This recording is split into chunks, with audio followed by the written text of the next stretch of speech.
it is true, it is a fact that Jews lived and flourished in the Muslim and Arab lands, and anybody who would like to could see for themselves go to Tunisia, Morocco, Iran, Egypt, and Yemen, and all the lands there. And prior to any human rights groups to protect, you can go, you can find the synagogues that were there till recent times, and some of them still exist in Iran. They are there. People are practicing the religion there, the Jewish religion.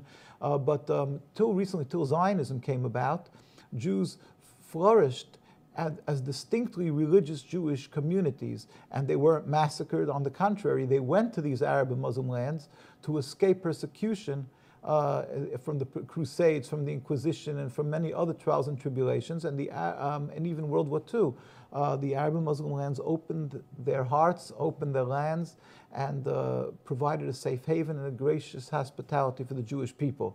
Again, clearly we have different religion, and yet we were accepted in these Muslim and Arab lands. We believe in one God, and we were accepted. We have different ways of serving God, but yet, we were respected, and even the Muslim religion requires of that, the Muslim people to provide protection and hospitality, and they did carry that out. That's clear. Nobody could refute this fact. Although, unfortunately, Zionism and the Zionists try constantly to vilify the Muslim people and try to recreate a scenario of as if we have some deep embedded religious conflict and hate between Jews and Muslims. And that is so deplorable, despicable, and really there's no words, it's a nakba. And let me try to explain. Really, people have to understand, I threw in word Zionism, and this, what are we talking about here? Yeah, so, what is it? Most people are ignorant now when you hear Zionism. What's the difference between Judaism and Zionism? Yeah. With God's help, the Judaism is a religion. It is the covenant that Jewish people made some 3,000 years ago on Mount Sinai to be subservient to God and to follow the laws of the Torah, 613 commandments in the Torah.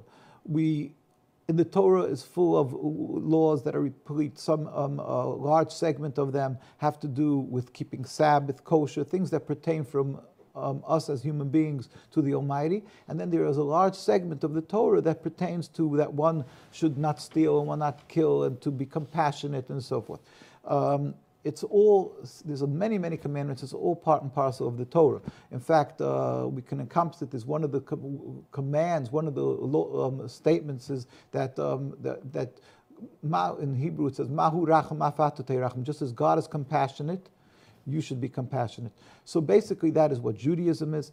Zionism is a mere 100-odd years. It was a movement of Jews who were estranged from the Torah, who detested the Torah and tried to transform this Judaism into Erzatz Judaism, a new Judaism, which is pure nationalism, material concept, having an army, Olympic team, and to be a nation proud amongst other nations, totally removing in its essence the concept of godliness, removing God from the equation. And they will allow religion, they say, or how far they do or don't, but they have hijacked the name Israel, they've hijacked the whole Judaism to legitimize and to put a facade of that it's kosher, that it's godly, what they're doing, when in truth it contradicts Judaism and it's totally forbidden. And I'll explain why with God's help. Can you, before we go to break, so can you be can you be Jewish and an atheist?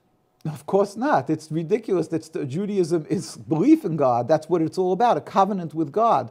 It's not a nationalism. It's not some type of a country that you can be a Democrat, you can be a Marxist or something. Well, Zionism is exactly that. They were Marxists and they claim to be Democrats, and they proudly claim that you don't have to be a practicing Jew and to be a good Jew as long as you're supporting the state. So that in and of itself shows the heresy and the blasphemy in what this is. But there's much more to what we're talking about, the issue of Zionism, and I would really have to elaborate a little bit on what this is, on what Zionism, how in every facet it rebels against God, and it is rooted in heresy and in non-belief in God, and in doing evil, basically. Before we go to break, just one more thing. It really touched a lot of the hearts when people have heard you say that Jews and Muslims at one point, when they were living before this whole nationalistic, atheistic movement, Zionism, is it safe to say that's what it is, an atheistic, nationalistic movement? Most certainly. Yeah. So now, before that, they were actually babysitting each other's kids. So if you're leaving a kid with someone, your own, flesh and blood, your joy of your heart, this is not your enemy. The most precious possession that a person has. It's what God gave a person. And Jews and Muslims will leave their kids to They lived in the babysit. same courtyards. We have many Jews who are alive today, thank God, and they lived in the old courtyards in Old Jerusalem. To testify to this. And they could testify this and to this, both from the Arab and Muslim people and the Jewish communities. I have many colleagues of that. We're going to take a break, Yeah. and we're going to talk about a lot more here in the